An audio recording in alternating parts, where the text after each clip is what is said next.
Emergency services in Victoria are speaking about flash flooding risk with 200 millimetres of rain on its way to the state tomorrow. This is Tim Wiebusch, the Chief Officer of the SES, speaking. And it unnecessarily ties up our emergency services. So in the coming days, we're asking people to make sure you have that alternative route planned as you're travelling around our great state. And finally, our SES crews are now at the ready. They're starting to establish sandbag collection points in some of the high-risk areas. And so even from today, you'll find sandbag collection points at locations such as Bendigo, Castlemaine, Campbells Creek, Heathcote, and also at Wedderburn. More sites will become apparent through the SES website at ses.vic.gov.au. Over these days, if you find yourselves in need of flood and storm emergency assistance, you can contact the SES on 132 500, but if it is a life-threatening emergency, you should call 000. I'm happy to take questions. Similar question. I mean, we're obviously all sort of bracing ourselves ahead of this fire season, and the SES has had to switch to storm and flood recovery. Has that been difficult at all? Does it mean that you are less prepared than you would have been for all these sorts of storms and rain events? Look, Victoria typically has a storm risk from October to April every year. And I guess what we're seeing at the moment is a set of phenomena that we haven't seen for some time, but we are often seeing those links to tropical moisture around this summer period. So again, not quite unusual, but we haven't seen a significant event like we're about to experience for some time.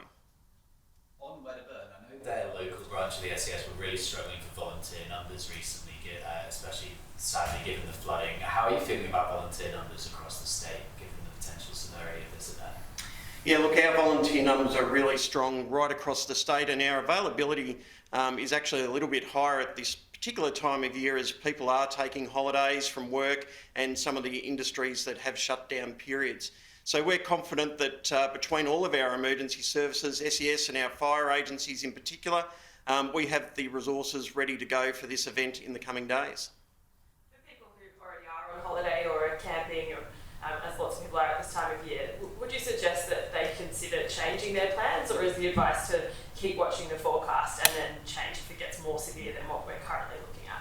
Yes, we're asking people that are camping in particular at the moment along rivers and streams to be really alert to your conditions. If it does start to heavily rain, you need to start relocating because your rivers and streams are likely to flood, particularly in the northern parts of the state in these coming days. Make sure you have the Vic Emergency app, keep it tuned to the Bureau of Meteorology's warnings because they will be what will inform you as to where those rivers are going to peak. Thanks folks for coming in.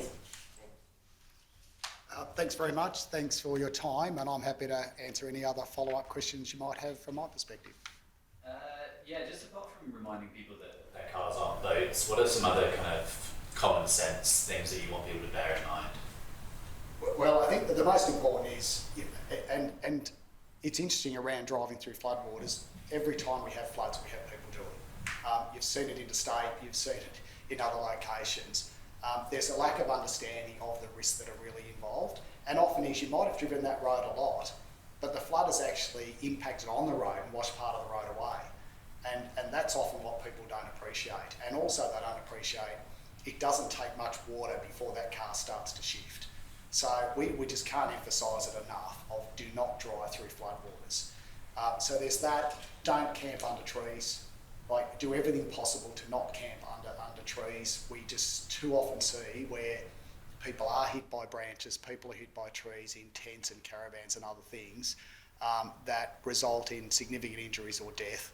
So there is that, and as has been touched on so far already, the importance of staying in touch with your environment and really monitoring the app, monitoring the rainfall, where it's going, because that will impact on the flows. We'll be very, very active here at the State Control Centre, putting out those alerts, putting out those warnings.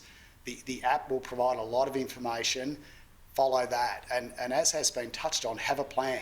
If all of a sudden it does get to a particular level, you're not going to want to spend 4 or 5 hours packing up your camp and heading out.